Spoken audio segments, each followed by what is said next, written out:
Atenção! Começa agora uma teleaula de matemática do ensino fundamental. Você vai assistir a teleaula de número 79. Bons estudos!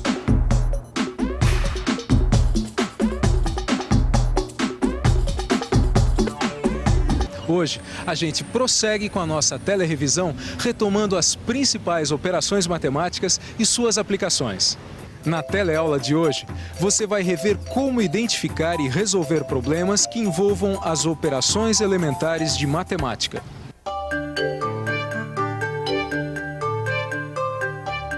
Você já teve a oportunidade de ver aqui no telecurso que a matemática está presente em quase tudo que a gente faz. E os jornais estão aqui para confirmar o que eu estou dizendo. Dá só uma olhada nessas notícias aqui. A primeira delas diz o seguinte: no último clássico do Campeonato Carioca, torcedores do Flamengo e Fluminense ocuparam 2/3 dos lugares do Maracanã. Mas não é só no caderno de esportes que a gente encontra a matemática, não. No noticiário político, ela também marca presença. Olha só. Nas últimas eleições, o candidato A recebeu o dobro do número de votos obtidos pelo candidato B. E no caderno de economia, então, imagina só o que não tem de matemática. Aqui tem uma notícia que diz o seguinte: 70% da receita de uma família são gastos com alimentação. Você reparou uma coisa? A gente falou em 2/3 dos lugares do Maracanã, no dobro do número de votos e em 70% da receita de uma família. Todas essas palavras que aparecem aí na sua tela, dos, do e da, e que foram retiradas das notícias do jornal, indicam que operação matemática? Descobriu? É claro, a multiplicação. Olha, que essas palavras aí indicam a multiplicação, isso eu sei. Agora, o que eu não estou entendendo é como a gente vai calcular quantas pessoas foram ao estádio. Se 2/3 dos lugares do Maracanã estavam ocupados. Isso aí é a coisa mais simples do mundo. O jogo não é entre Flamengo e Fluminense? É claro. Tá resolvida a questão. A gente sabe que os torcedores do Flamengo normalmente são o dobro do que os torcedores do Fluminense, não é isso? Então você pega o número de torcedores... Peraí, Vicente, alto lá. Peraí. Claro, a questão não é saber quantos flamenguistas ou quantos tricolores estavam no jogo. Sim. E sim o total de torcedores que ocupavam 2/3 dos lugares do estádio do Maracanã. Só isso. Tá bom. Entendeu? Se você não quer mexer nas nossas feridas futebolísticas, eu me calo. Vou só assistir aqui. O número, eu só quero saber quantos torcedores. Só isso. Ah, só isso? É. Então é fácil, peraí. Isso aí a gente já aprendeu, acho que você tá esquecido. O seguinte, no Maracanã, e isso todo mundo sabe, tem 120 mil lugares. E se foram ocupados 2/3 desses 120 mil lugares, então, fazendo as contas, eu chego ao seguinte resultado. O último Fla-Flu teve um público de 80 mil torcedores. Público esse, aliás, de maioria flamenguista, claro, né? Entendeu, Gil? Perfeitamente. Mas vem cá, e aquela segunda notícia que dizia que nas últimas eleições o candidato A obteve o dobro de número de votos do candidato B? Essa aí é mais fácil ainda, Gil. Você tem que fazer o seguinte, se o candidato A... Pera um pouquinho. Eu acho que essa daí eu sei calcular, sim. Então mata essa, vamos ver. Se o candidato A teve o dobro do número de votos, e vamos supor que o candidato B tenha recebido 65 mil votos, então o candidato A recebeu o voto de 130 mil eleitores. Olha, já aquela última notícia que a gente viu agora na TV, que dizia que uma família gasta em alimentação 70% da sua renda mensal, também é fácil de resolver, ou não é? Essa realmente não tem segredo, né, Vicente? Não tem segredo? Então eu quero ver você resolver. Perfeitamente. Se uma família gasta em alimentação 70% da sua renda, que é de R$240, então ela gasta só em alimentos 70% de 240. Que fazendo as contas, eu chego ao resultado de R$168. Nós estamos em um dos bairros que mais crescem em São Paulo. Só para você ter uma ideia, em 1985, a população daqui era de 200 mil habitantes. 5 anos depois, em 1990, a população já tinha aumentado 20%.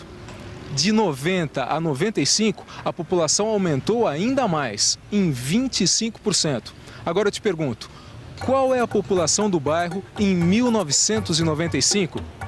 E qual é o percentual, a taxa de aumento populacional no período de 1985 a 1995? E aí, complicou? É claro que não. Mas e como é que a gente faz esses cálculos? Vamos pensar um pouco? Vamos pensar um pouco. Então vamos pensar um pouco. Se em 1985 a população do bairro era de 200 mil habitantes e de 85 a 90 ela sofreu um aumento de 20%, então ela teve um aumento de 200 mil vezes 0,20, que dá 40 mil. Ou seja, em 1990, o bairro tinha uma população de 240 mil habitantes. Mas vamos em frente que ainda tem conta por fazer. De 90 a 95, o bairro aumentou ainda mais sua população, um aumento que foi de 25%. O que quer dizer que a população de 240 mil habitantes aumentou em 25%. Ou seja, ela ganhou mais 60 mil habitantes. O que dá para a gente concluir que em 1995, a população do bairro era de 300 mil habitantes. Nossa, como cresceu a população desse bairro, hein? Impressionante, né? Você vê, olha, em 1985 eram 200 mil habitantes. Hoje, passados 10 anos, já são 300 mil as pessoas que vivem por aqui. Pois é, olha, mas teve uma coisa que eu não entendi. O que foi? Por que nós não somamos logo os percentuais de 20% e 25%, em vez de fazer as contas com um número e depois com outro? Ah, tô vendo que você se esqueceu, Gil. Mas com certeza você se lembra muito bem. Isso nós vimos na nossa teleaula 77, tá lembrado? Foi quando a gente viu que dois aumentos sucessivos não são iguais à soma dos percentuais. Agora, te digo uma coisa, se sobrou alguma dúvida, você já sabe. Pega seu livro e tira a dúvida. Olha, por mim tudo bem, eu já entendi. Tá bom. Agora, você se lembra que além de pedir a população de 85 a 95, o problema tinha um outro item. Perguntava qual é o percentual, a taxa de aumento populacional do bairro no período de 1985 a 1995. Ah, mas peraí, Gil. Isso aí também é fácil de resolver. Olha, acompanha só o meu raciocínio. Se de 85 a 95 a população passou de 200 mil para 300 mil habitantes, então ela aumentou em 100 mil habitantes, tá certo? E se eu quero descobrir qual foi a taxa de aumento nesse período, é fácil. É só dividir o número de habitantes que a cidade ganhou pelo número que ela tinha quando a gente começou o cálculo. E aí está, 0,50. Ou seja, a taxa de aumento populacional de 85 a 95 foi de 50%. Agora, nós estamos num supermercado onde mais uma vez a gente vai ver como a matemática está presente.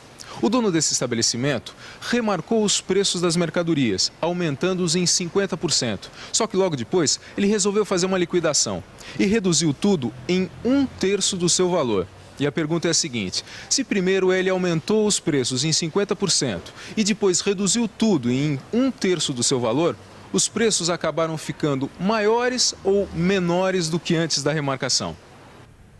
É claro que eles estão menores. Que menores, Gil? Estão muito maiores, os preços estão maiores, tá na cara. Ih, eu já vi esse filme antes. O que é? Por que a gente não faz as contas em vez de ficar aqui discutindo por antecipação? Tá bom, dessa vez eu concordo com você. Então vamos lá.